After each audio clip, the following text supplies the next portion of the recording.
By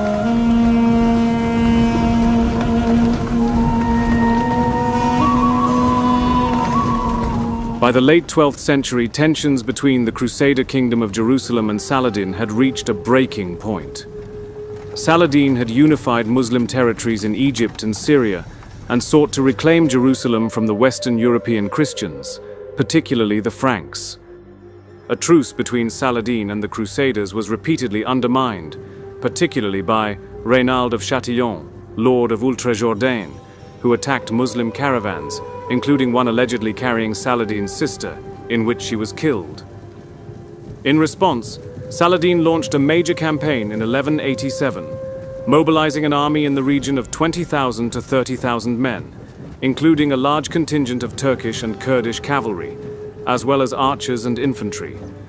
His primary target was Tiberias, a city in Galilee under Crusader control. Saladin's forces besieged the city in late June 1187. The Crusaders, led by King G of Lusignan, the king of Jerusalem at that time, mustered a force of around 15,000 to 20,000 men, including the military orders of the Templars and Hospitallers, feudal levies, and knights from various Crusader baronies, including the Kingdom of Jerusalem, the County of Tripoli, the Principality of Antioch, and the Order of Saint Lazarus. The bulk of the army was made up of infantry, with roughly 1,200 mounted Christian knights in the ranks. Despite warnings from some of his commanders, such as Raymond III of Tripoli, King G decided to march the army east to relieve the siege of Tiberias. His force marched in 3 columns. The infantry marched on the outside, surrounding and protecting the cavalry from any potential ambush along the way.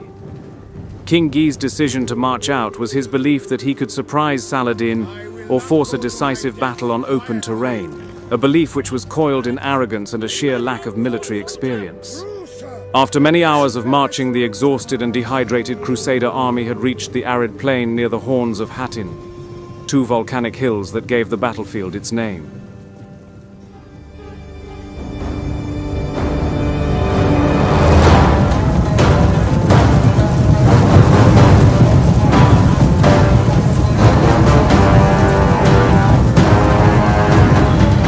Unbeknownst to them, the Crusaders had walked straight into Saladin's trap.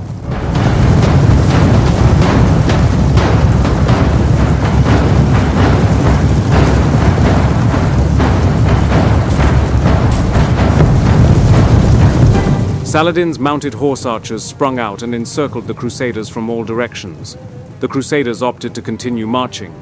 However, the arrow fire and heavy armor made it difficult for the men to proceed, so they opted to form defensive circles around the cavalry to protect the exposed horses from the immense arrow fire.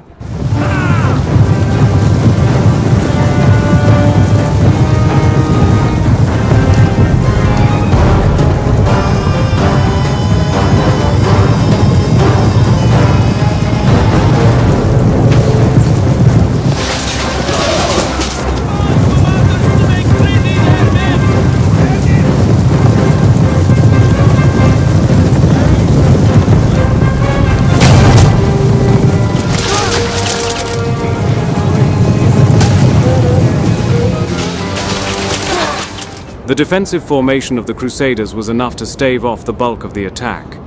However, Saladin's horse archers had trapped the Crusaders in place, isolating them further from a much-needed fresh water source.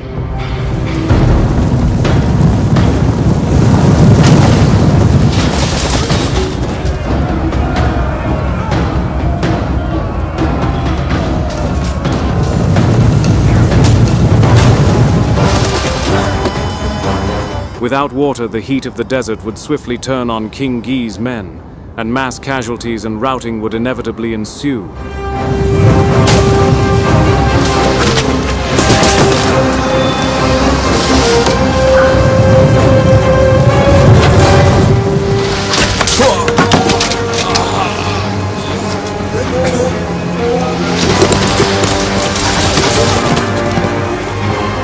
And to make matters worse, nighttime was fast approaching with no end in sight.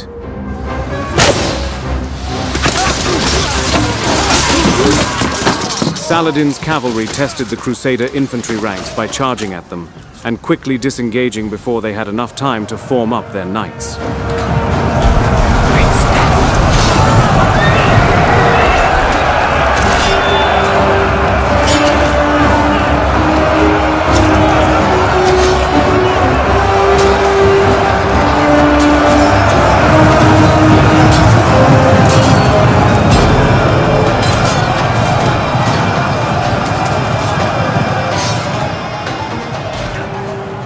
Unfortunately for the Crusaders, things would only begin to get much, much worse.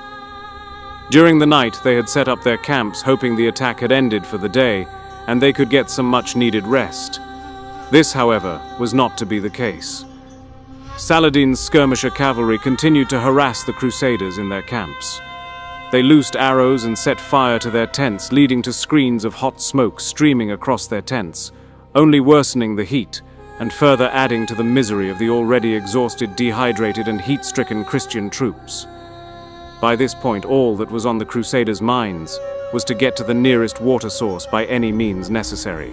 The following morning, July 4th, the Crusaders, thirsty and demoralized, broke camp and changed direction towards the springs of Hattin, utterly desperate to reach the water wells before severe dehydration sets in and King Guy's army utterly deteriorates. They continued their advance but were blinded by smoke from fires from afar set by Saladin's cavalry. The hot smoke alongside the hot, blistering sun only added to their troubles.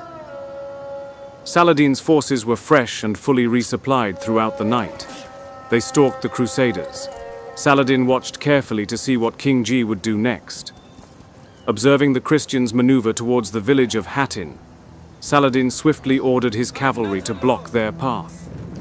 The Muslim cavalry ferociously fired projectiles and used hit-and-run charges against the vulnerable Crusader infantry.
Although utterly surrounded, the Christian soldiers pressed onwards, fully determined to reach the water wells at Hattin.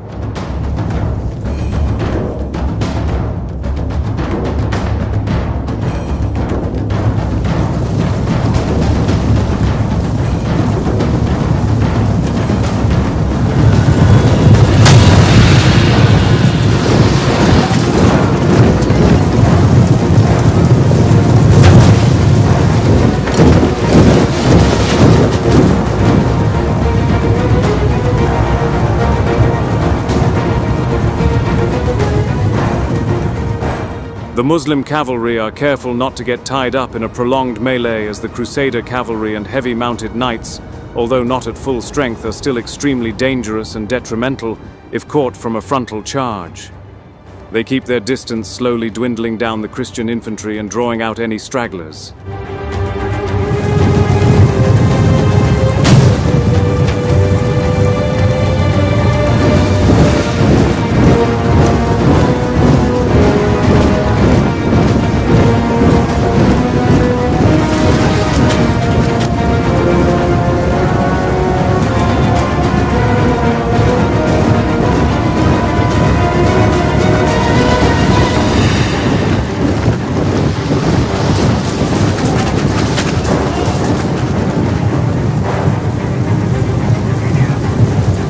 By this point, the cohesion of the Crusader formation begins to crack. Many of the infantry break off from the formation and begin fleeing in all directions.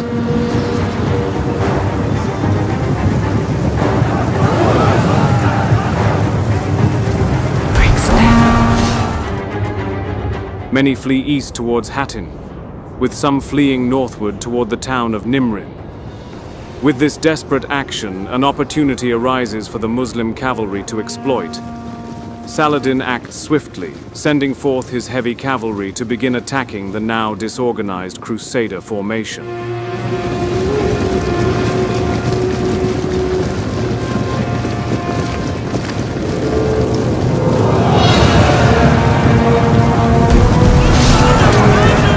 Surprisingly, the Muslim cavalry allow the infantry to escape through gaps, their attention focused towards the Christian knights, the commanders, and capturing the True Cross, which would utterly crush the morale of the entire Christian army and send panic throughout the entirety of the Crusader kingdoms. Now, with momentum on his side, Saladin orders the remainder of his force to close in on the Crusaders and surround their position.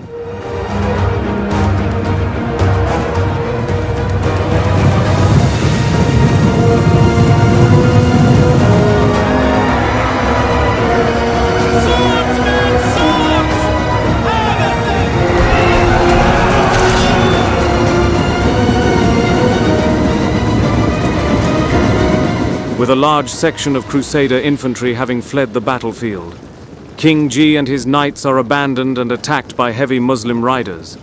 They surround their king and the True Cross and fight to defend them both fiercely, whilst attempting to make their way towards the horns of Hattin.